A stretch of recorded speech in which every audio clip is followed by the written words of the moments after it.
Every morning, Zacchaeus awoke in his mansion, surrounded by treasures that gleamed like captured sunlight. Yet he felt poorer than the beggars who lined Jericho's dusty streets.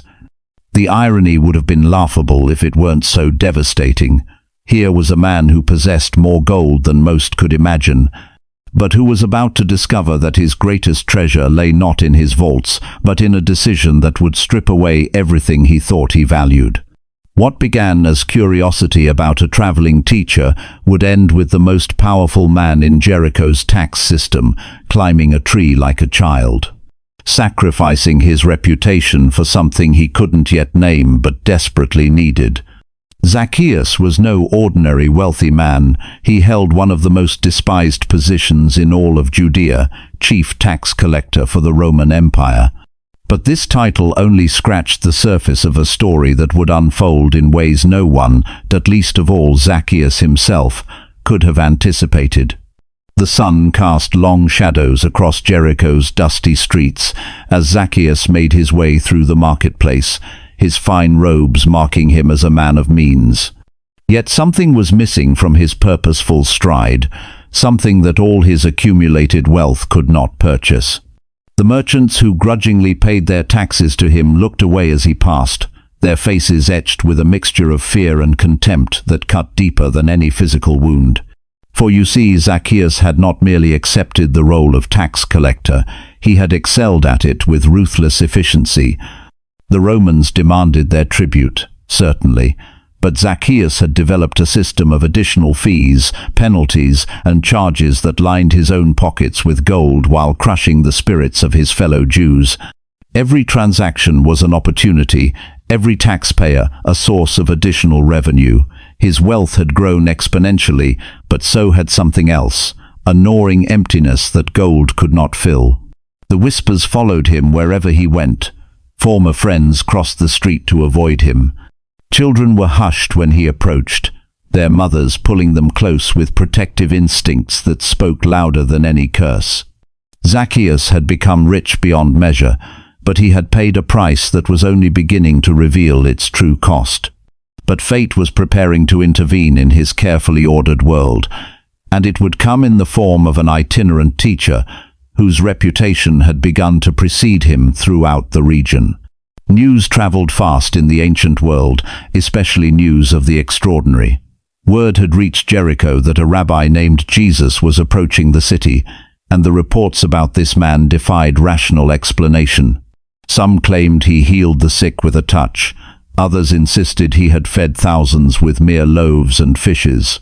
The most outrageous stories suggested he had even raised the dead. Zacchaeus found himself strangely drawn to these accounts, though he could not explain why. Perhaps it was the universal human hunger for something beyond the material, or perhaps it was the growing realization that his wealth had become a gilded prison. Whatever the reason, as reports of Jesus' approach intensified, so did an inexplicable urgency within the tax collector's heart.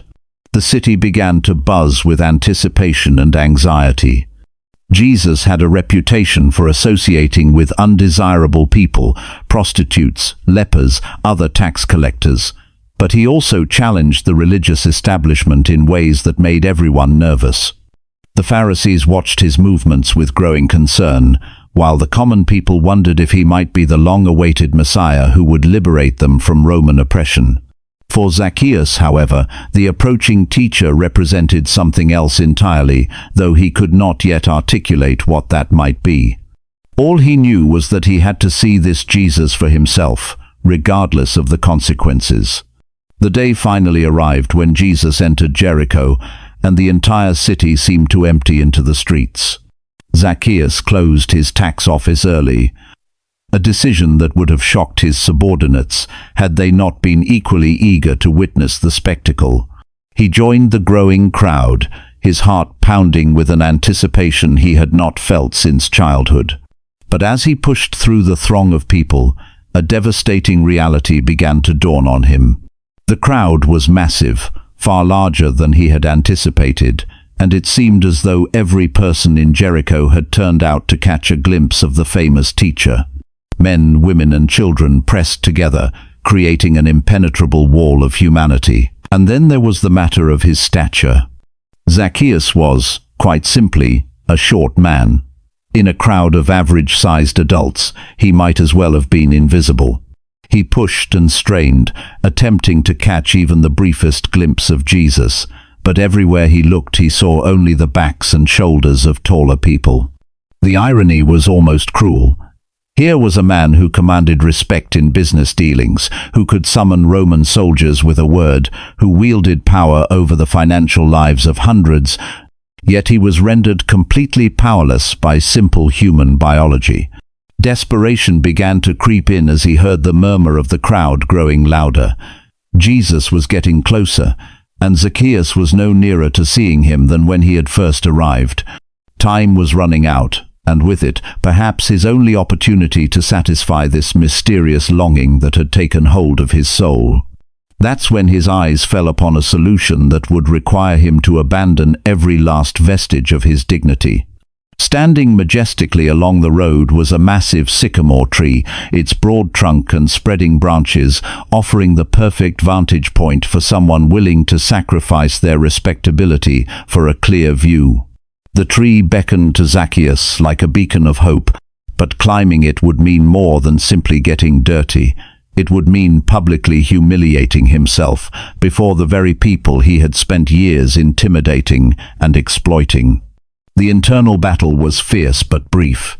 Whatever was driving him to see Jesus was stronger than his pride, stronger than his fear of public ridicule, stronger than the carefully constructed image he had spent decades building. Without allowing himself time to reconsider, Zacchaeus hitched up his expensive robes and began to climb. The bark was rough against his soft hands, hands that had grown accustomed to handling coins and scrolls rather than tree limbs. His fine clothing caught on branches and tore in places, but he pressed upward with single-minded determination. Below him, some in the crowd began to notice what was happening, and whispers of amazement and mockery rippled through the gathering. There he was, Zacchaeus the powerful, Zacchaeus the feared, Zacchaeus the wealthy, perched in a tree like a child, his dignity in tatters but his view finally unobstructed.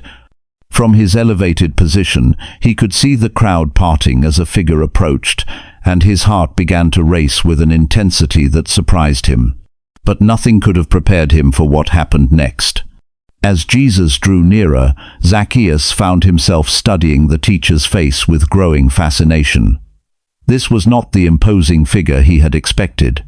Jesus appeared to be an ordinary man, perhaps in his 30s, with kind eyes and an unhurried pace. He moved through the crowd with a natural authority, but it was an authority born of compassion rather than intimidation. The teacher stopped frequently to touch people, to bless children, to acknowledge the greetings of the crowd. There was something magnetic about his presence, something that drew people to him like metal filings to a magnet. Zacchaeus watched, transfixed, as Jesus made his way slowly down the road, and found himself wishing the moment could last forever. Then, the impossible happened. Jesus stopped directly beneath the sycamore tree. He looked up through the branches, and his eyes met those of the tax collector perched above him. For a moment that seemed to stretch into eternity, the two men simply looked at each other, the teacher and the tax collector, the holy man and the sinner, the one who offered salvation and the one who desperately needed it. The crowd fell silent, sensing that something significant was about to occur but unable to comprehend what it might be. Zacchaeus felt his breath catch in his throat as Jesus continued to gaze at him with eyes that seemed to see straight through to his soul. There was no condemnation in that look, no disgust or disappointment, only a love so pure and complete that it threatened to overwhelm him entirely. And then Jesus spoke words that would echo through history and transform a life in an instant.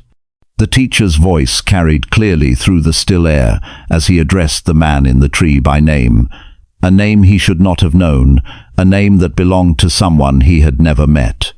The invitation that followed was so unexpected, so gracious, so completely contrary to everything Zacchaeus had been taught about worthiness and acceptance, that it nearly caused him to lose his grip on the branch. Jesus was inviting himself to be Zacchaeus's guest, not just to pass by his house or to acknowledge him from a distance, but to actually enter his home, to break bread at his table, to honor him with his presence in the most intimate way possible. The implications were staggering and immediate. The crowd erupted in shocked murmurs and angry protests. Tax collectors were social pariahs, collaborators with the hated Roman occupiers, thieves who grew rich on the backs of their own people. For Jesus to associate with such a man was scandalous enough, but to actually seek hospitality from him was beyond comprehension. The religious leaders in the crowd were particularly incensed, their faces darkening with disapproval and righteous indignation. But Zacchaeus heard none of the protests, felt none of the social pressure, cared nothing for the shocked gasps of the crowd. All he could process was the incredible reality that this remarkable teacher, this possible Messiah, wanted to spend time with him, wanted to honor him with his presence, wanted to treat him as a human being worthy of love and respect. The transformation began in that moment, though its full impact would not be revealed until they reached his house. With trembling hands and a heart full of joy he had never experienced, Zacchaeus scrambled down from the tree with far more haste than dignity. His expensive robes were now torn and stained, his carefully groomed appearance completely disheveled, but he had never felt more alive. The crowd parted reluctantly as he approached Jesus, their faces reflecting a mixture of curiosity and condemnation. The walk to Zacchaeus's house was unlike any journey he had ever taken. Usually, his movements through the city were solitary affairs, marked by averted eyes and hostile whispers. Now, he walked beside the most famous teacher in all of Palestine, drawing attention for entirely different reasons. Some in the crowd followed at a distance, unwilling to miss whatever drama might unfold, while others dispersed in disgust at Jesus' apparent poor judgment. As they walked, Zacchaeus found himself studying Jesus with new eyes. The teacher seemed completely unperturbed by the controversy he had created, unashamed to be seen with the city's most despised citizen, unbothered by the stares and whispers that followed in their wake. There was a confidence about him that had nothing to do with worldly power and everything to do with inner certainty. The tax collector's mind raced as they approached his palatial home. What would they talk about? How should he conduct himself? What did one serve to a man who might be the Son of God? But beneath these practical concerns, something much more profound was stirring, a recognition that this encounter was about more than social niceties or religious discussion. This was about the possibility of redemption, about the chance to become someone entirely different from who he had been. Little did he know that his transformation was about to accelerate in ways that would astonish everyone present. Inside the comfort of his luxurious home, surrounded by all the material possessions his questionable business practices had provided, Zacchaeus found himself seeing his life with startling clarity.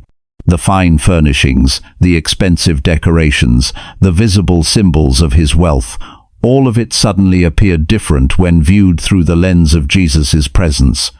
What had once represented success and achievement now seemed to whisper of exploitation and greed.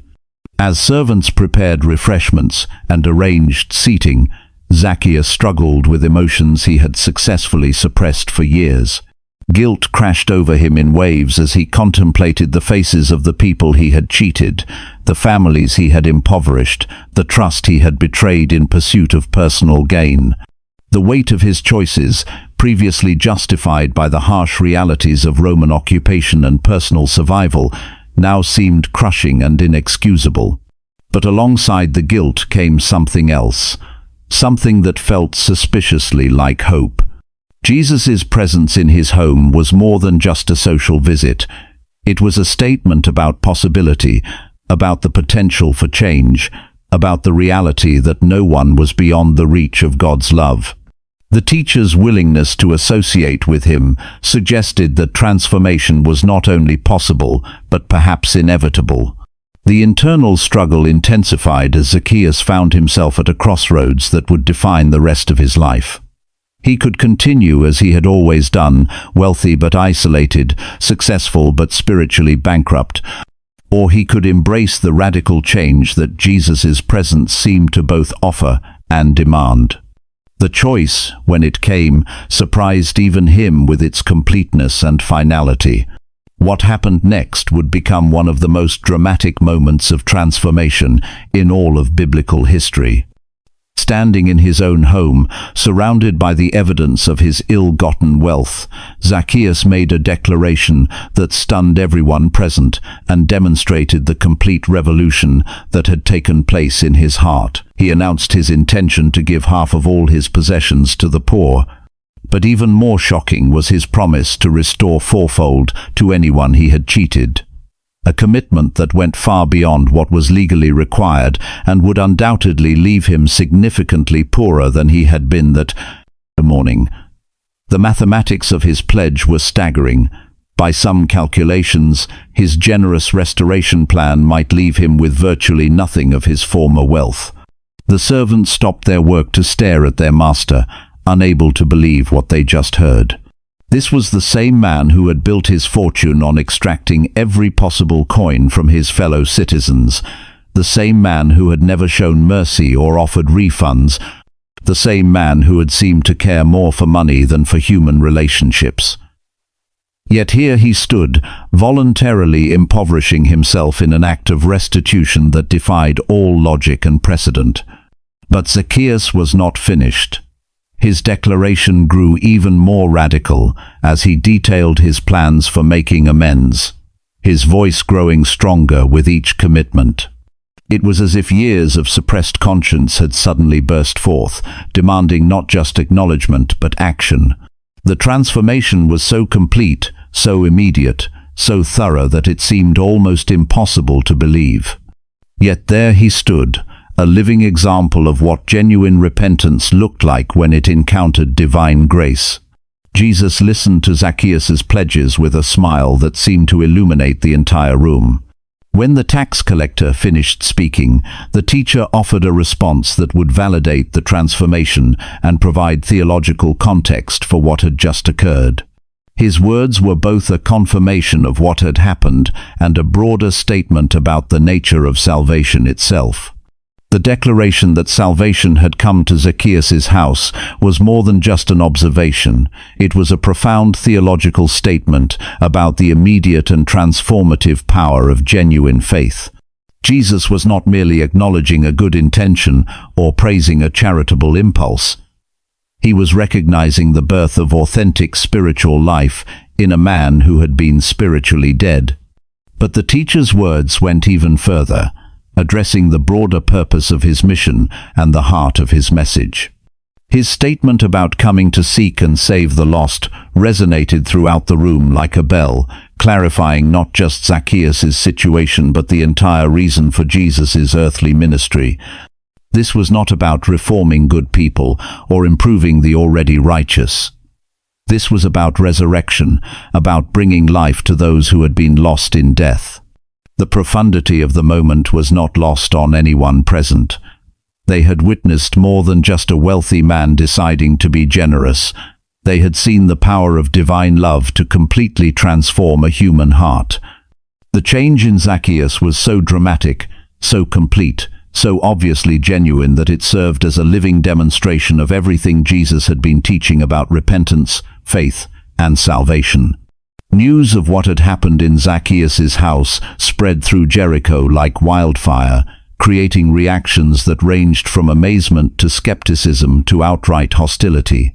The religious establishment was particularly troubled by the implications of Jesus' actions. If notorious sinners like Zacchaeus could be accepted and transformed simply through faith and repentance, what did that say about the complex system of religious laws and requirements they had spent their lives maintaining? The common people were divided in their responses. Some were inspired by the possibility that transformation was available to anyone, regardless of their past. Others remained skeptical, convinced that Zacchaeus' promises were merely a performance designed to gain social acceptance or political advantage. Still, others were angry, feeling that his crimes were too severe to be simply forgiven and forgotten. But perhaps the most interesting reactions came from other tax collectors and social outcasts throughout the region. Word of Zacchaeus' transformation and Jesus' acceptance began to spread beyond Jericho, carrying with it a message of hope for those who had been written off by society.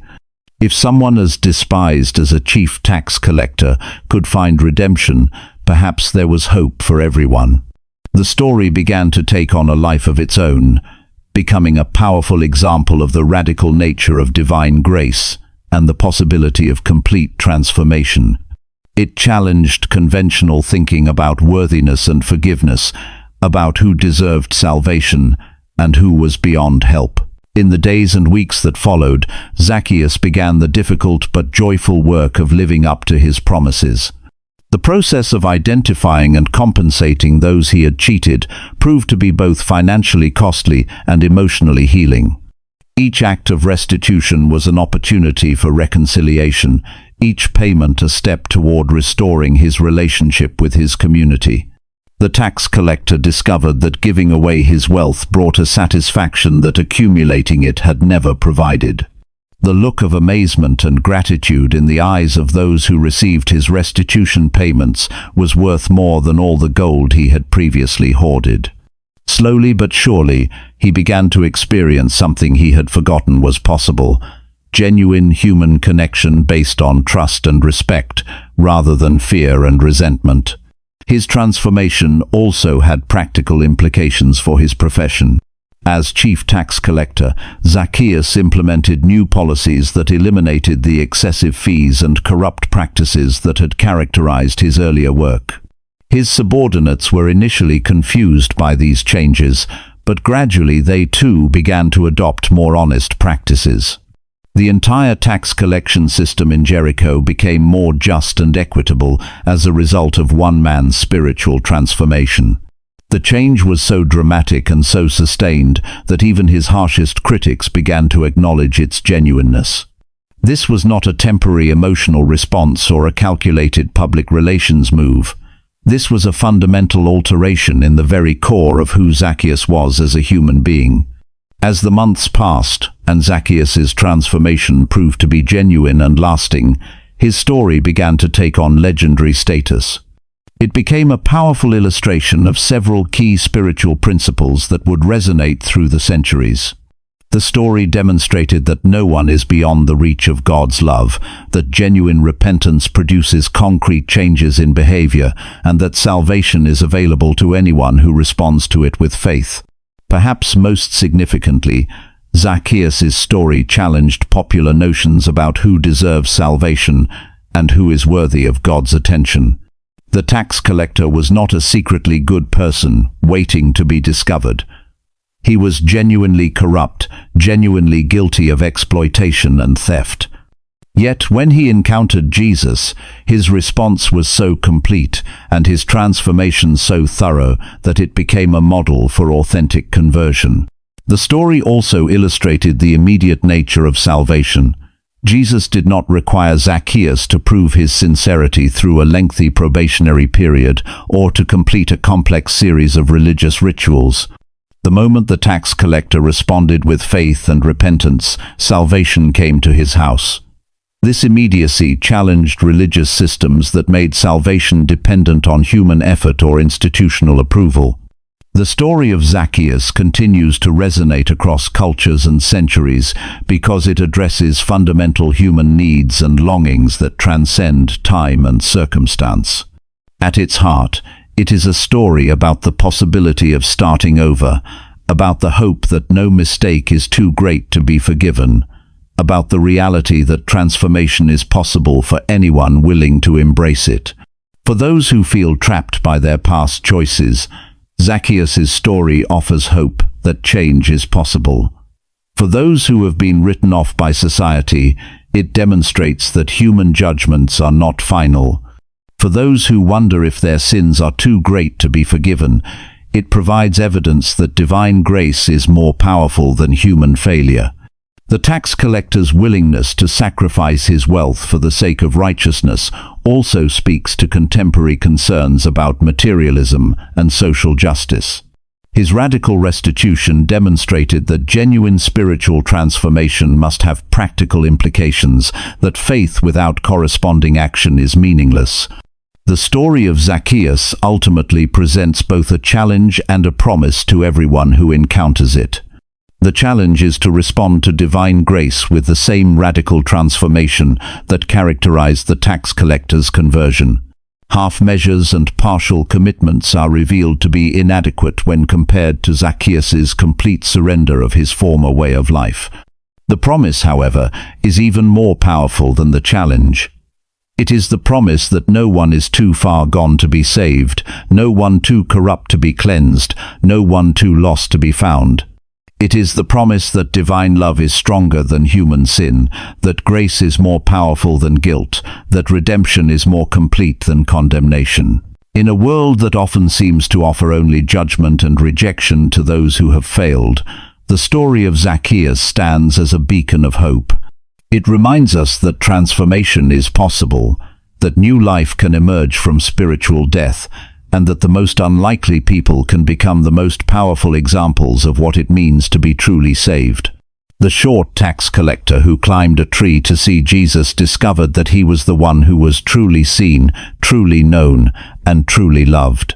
His story continues to inspire and challenge all who are willing to climb their own trees, abandon their own dignity, and open their own hearts to the transformative power of divine grace. If this story has blessed you, please subscribe to this channel, hit that notification bell to be notified each time we upload a new video,